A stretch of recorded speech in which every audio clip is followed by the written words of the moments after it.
Hello दोस्तों, नमस्कार। स्वागत है आपका आज की इस वीडियो में। आज की इस वीडियो में बताने वाले हैं क्लास 10वां का ऑब्जेक्टिव क्वेश्चन VVI 2025 का। ठीक है, इसमें हम हल करने वाले हैं त्रिकोणमिति चैप्टर का। क्या है? VVI ऑब्जेक्टिव क्वेश्चन है। ठीक है, तो यहाँ पर फर्स्ट हमारा सवाल कर रहा है साइन थीटा बराबर 3/5 हो तो कॉस थीटा का मान इसमें कौन होगा। ठीक है, इसमें आपको हल करके इसको चुनना है। ठीक है, तो यहाँ सबसे पहले हम क्या करते हैं, इसको लिखेंगे यहाँ पर साइन थीटा बराबर 3/5। तो साइन का जो फॉर्मूला होता है क्या होता है, वो होता है लंब बटा कर्ण होता है। ठीक है, क्या होता है, लंब बटा कर्ण। ठीक है, तो यहाँ पर सबसे पहले आपका करिएगा एक समकोण त्रिभुज बना लीजिएगा। ठीक है, ताकि समझने में आपको आसान रहेगा। ठीक है, चलिए ये हो गया समकोण त्रिभुज। ठीक है, इसको बोलते हैं कर्ण। तो जो सबसे बड़ा मान होता है उसको कर्ण बोलते हैं। ठीक है, उससे छोटा होता है उसको लंब बोलते हैं। तो लंब क्या हो जाएगा, ये है लंब, तो ये हो जाएगा 3। ठीक है, इसको बोलते हैं लंब। ठीक है, इसको बोलते हैं आधार। ठीक है, इसको बोलते हैं कर्ण। तो कर्ण का मान कितना है, 5 है। ठीक है, हमें निकालना है किसका मान, आधार का मान। ठीक है, यहाँ पर 90 डिग्री का ही कोण बनाता है। ठीक है, तो चलिए हमें निकालना है किसका मान, कर्ण के मान। तो कर्ण के मान यानी कि आधार के मान निकालने के लिए क्या करते हैं, यहाँ पर लिखते हैं आधार स्क्वायर बराबर फॉर्मूला होता है कर्ण स्क्वायर माइनस क्या होता है, लंब स्क्वायर। ठीक है, क्या होता है, लंब स्क्वायर। तो यहाँ पर लिखेंगे आधार स्क्वायर बराबर कर्ण का मान कितना है, 5 का होल स्क्वायर। यहाँ लंब का मान कितना है, 3, तो 3 का होल स्क्वायर। फिर यहाँ पर लिखेंगे आधार स्क्वायर बराबर, तो 5 25 और 3 3 9। लिखेंगे आधार स्क्वायर बराबर, और 25 में से 9 हो गया, कितना बचेगा, 15 में से 9 हो गया 6। ठीक है, 1 यानी कि 16। फिर यहाँ पर लिखेंगे आधार बराबर स्क्वायर जब हटाएंगे तो 16 कहाँ चले जाएगा, रूट में। 16 का वर्गमूल कितना होता है, 4। ठीक है, तो यहाँ पर आधार का मान कितना आ गया, 4। ठीक है, अब हमें करना क्या है, कॉस का मान निकालना है। किसका मान, कॉस का।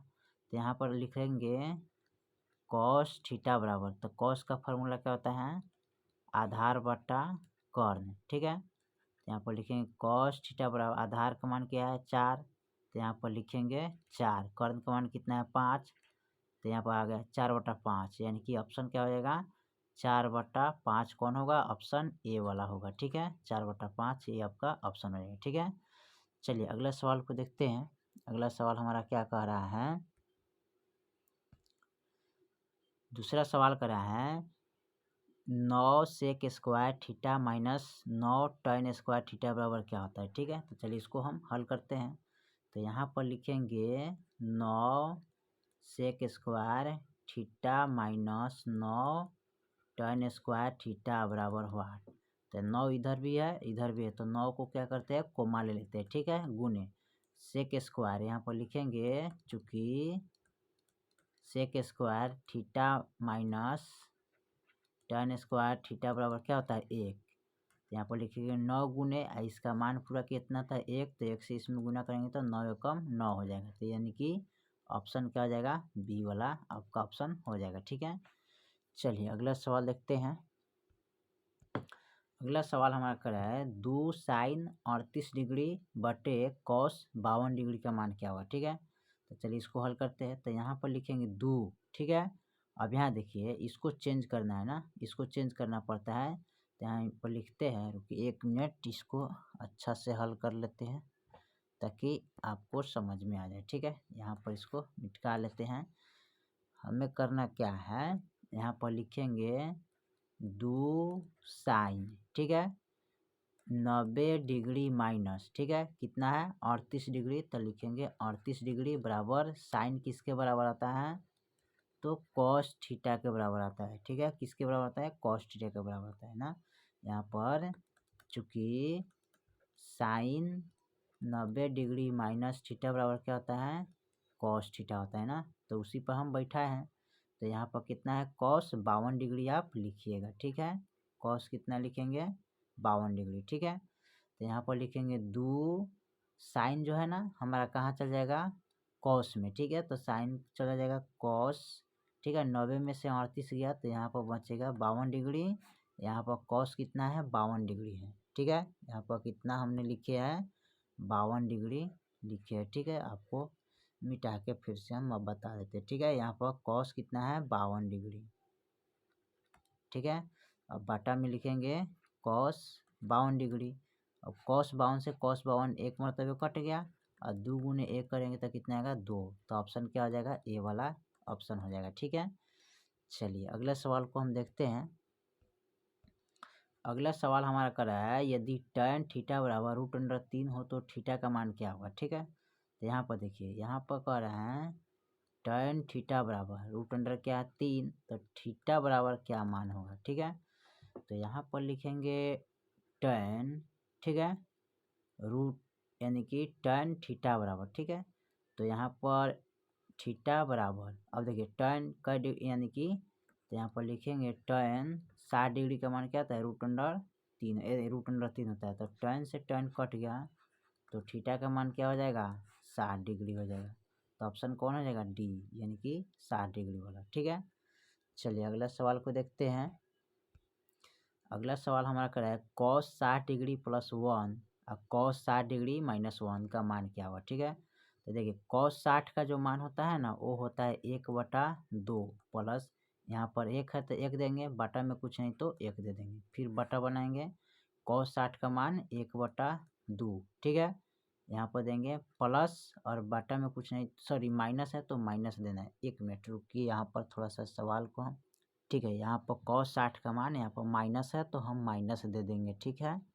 यहाँ पर प्लस दिया गया, यहाँ पर हमें माइनस डालना है, ठीक है। चलिए तो यहाँ पर हम माइनस डालते हैं, 1 है तो 1 देंगे, बटा में कुछ नहीं तो 1 डाल देंगे, ठीक है। अब ऊपर हो गया 1/2 + 1/1, नीचे हो गया बटे 1/2 - 1/2, तो ऊपर हो गया बटा का जोड़ और नीचे हो गया बटा का घटाव, ठीक है।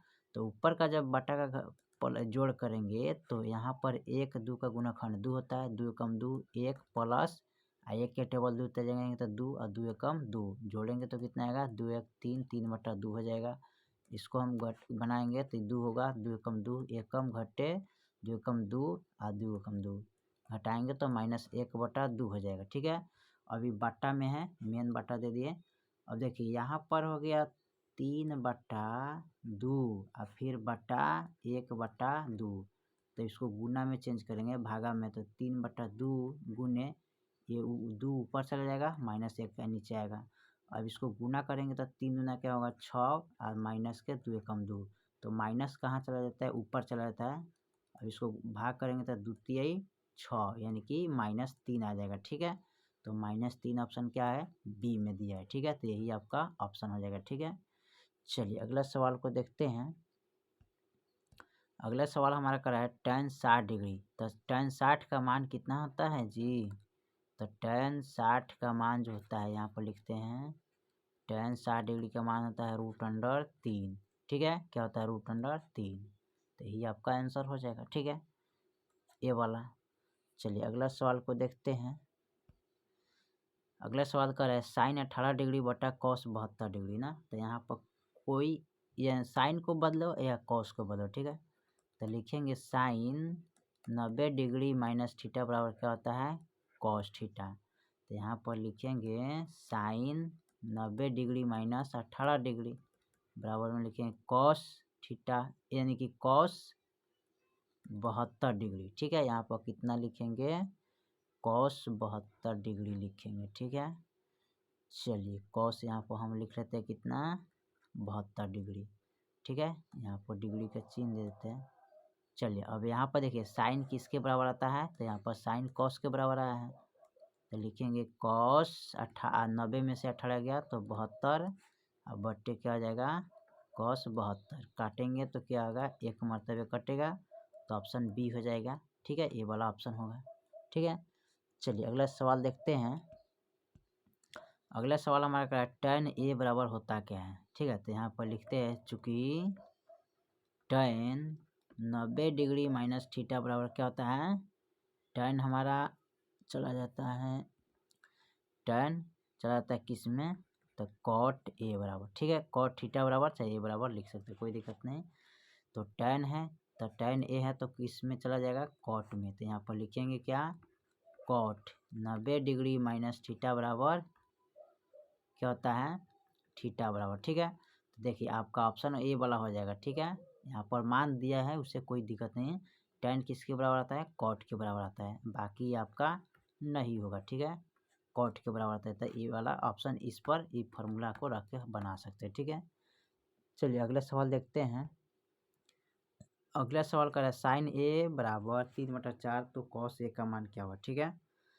चलिए तो इसको भी हम हल करते हैं। तो यहाँ पर लिखेंगे, देखिए साइन ए बराबर कितना है? 3/4।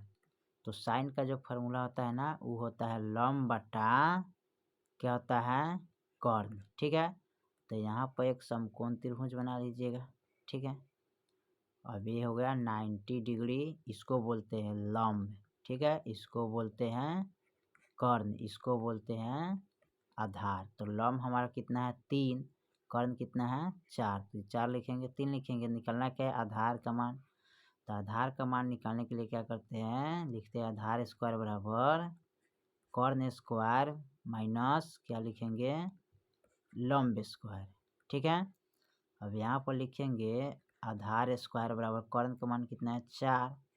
तो 4 का होल स्क्वायर माइनस यहाँ पर लिखेंगे 3 का होल स्क्वायर, ठीक है। फिर लिखेंगे आधार स्क्वायर बराबर 4 चौका 16, 3 3 9। फिर लिखेंगे आधार स्क्वायर बराबर 16 में से 9 गया तो यहाँ कितना आएगा? 7 आएगा, ठीक है। यहाँ पर 7 लिखेंगे, ठीक है। कितना लिखना है? 7 लिखेंगे, ठीक है। तो इसको मिटा के हम यहाँ पर 7 लिख लेते हैं, ठीक है। तो यहाँ पर कितना होगा? 7। जब आधार का स्क्वायर जब हटाएंगे, इसका स्क्वायर हटाइएगा तो रूट अंडर क्या हो जाएगा? 7 का वर्गमूल नहीं निकलता है, तो यहाँ पर हो जाएगा रूट अंडर 7। अब हमें निकालना है क्या? कॉस। तो यहाँ पर लिखेंगे कॉस ए बराबर, कॉस का फार्मूला क्या होता है? तो आधार बटा कर्ण होता है, ठीक है। तो कॉस ए बराबर आधार का मान कितना है? Root under 7। तो रूट अंडर 7 लिखेंगे। कर्ण का मान कितना है? 4। तो 4 लिखेंगे, यानी कि रूट अंडर 7/4 आंसर होगा। यानी कि यहाँ पर देख लीजिए रूट अंडर 7 क्या है? 4, यानी कि ऑप्शन डी हो जाएगा, ठीक है। यही आपका ऑप्शन होगा। चलिए अगला सवाल को देखते हैं। अगला सवाल हमारा का निम्नलिखित में कौन अपरिमेय संख्या नहीं है, ठीक है। तो देखिए रूट अंडर 7 का वर्गमूल नहीं निकलता है, तो ये आपका नहीं होगा, ठीक है। इसमें पूछा अपरिमेय संख्या नहीं है कौन, तो ये अपरिमेय संख्या है। ये भी रूट अंडर 3/7 ये क्या है? अपरिमेय संख्या है। ये भी क्या है? अपरिमेय संख्या है। लेकिन यहाँ पर देखिए रूट अंडर 75 है और रूट अंडर 48 है, ठीक है। तो यहाँ पर इसको लिखेंगे, आप लिख सकते हैं यहाँ पर 75 का गुणाखंड करेंगे, ठीक है। तो यहाँ पर कटाएंगे तो क्या होगा? 25 3 75, फिर 5 25, फिर कटेगा 5 एकम 5, ठीक है। तो यहाँ पर हो गया 2 गुने 5 गुने 5। तो 2 गो रूट के अंदर 2 अंक के बाद बाहर निकलता है, अंदर 5 रूट अंडर 2 हो जाएगा, ठीक है। फिर उसके बाद 48 का निकालेंगे, ठीक है। तो 48 का यहाँ पर निकालेंगे तो यहाँ पर गुणाखंड करेंगे तो 24 दूनी 48 होगा। फिर कटेगा 12 दूना 24, फिर 2 छक 12, 2 3 6। तो ये हो जाएगा रूट के अंदर क्या हो जाएगा? 1 2 3 4, ठीक है। 4 गो 2 होगा, 1 2 3 4 गुने 3, ठीक है। तो यहाँ पर 2 के बदले एगो निकलेगा, तो एगो निकलेगा, फिर यहाँ पर एगो, और यहाँ पर रूट अंडर 3 हो जाएगा। 2 दूनी 4 रूट अंडर 3 हो जाएगा। अब यहाँ पर लिखेंगे 4 रूट अंडर 2 3, यहाँ भी यहाँ 3 ना लिखना चाहिए, यहाँ पर 3 होगा, ठीक है। क्योंकि यहाँ पर 3 है, कटाया तो अब देखिए रूट अंडर 3 से रूट अंडर 3 कटेगा तो 5 बटा क्या होगा? 4। तो क्या थी हो गया? परिमेय संख्या। तो यही होगा आपका परिमेय संख्या नहीं होगा, ठीक है। बाकी ये सब आपका परिमेय संख्या अपरिमेय है, ठीक है। लेकिन ये आपका क्या होगा? अपरिमेय नहीं होगा, ठीक है। ये आपका ऑप्शन क्या है? ये भी अपरिमेय है, ये भी अपरिमेय है, ठीक है। ये भी अपरिमेय है। देखिए ये रूट अंडर 2/5 रूट अंडर 5, ठीक है। रूट अंडर 2 बटे रूट अंडर 5 ये क्या है? अपरिमेय संख्या। रूट अंडर 3/7 ये भी क्या है? अपरिमेय संख्या। 7 रूट अंडर क्या अपरिमेय संख्या है, लेकिन ये जो है ना अपरिमेय संख्या आपका नहीं होगा, ठीक है। ऑप्शन यही हो जाएगा, ठीक है। चलिए तो क्वेश्चन नंबर हमने वीवीआई ऑब्जेक्टिव को त्रिकोणमिति से हल किया, ठीक है। ये है आपका वीवीआई क्वेश्चन, क्या है? त्रिकोणमिति का, ठीक है, जो ऑब्जेक्टिव हमने हल किए 2025 का, ठीक है। चलिए तो फिर मिलते हैं अगले वीडियो में, तब तक के लिए जय हिंद जय भारत।